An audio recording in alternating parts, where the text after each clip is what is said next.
5 থেকে 7 দিনের মধ্যে শিশু রামিসা হত্যার বিচার কাজ শেষ হবে বলে জানিয়েছেন স্বরাষ্ট্রমন্ত্রী সালাউদ্দিন আহমেদ।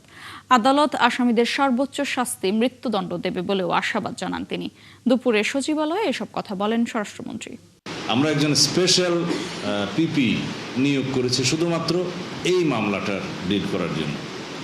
সবকিছু বিবেচনায় আমরা আশা করছি যে আজকের মধ্যে তো চার্জশিট প্রদান করা হবেই এবং খুব সম্ভবত 5 থেকে 7 দিনের ভিতরে এই বিচার কার্য সমাপ্ত হবে।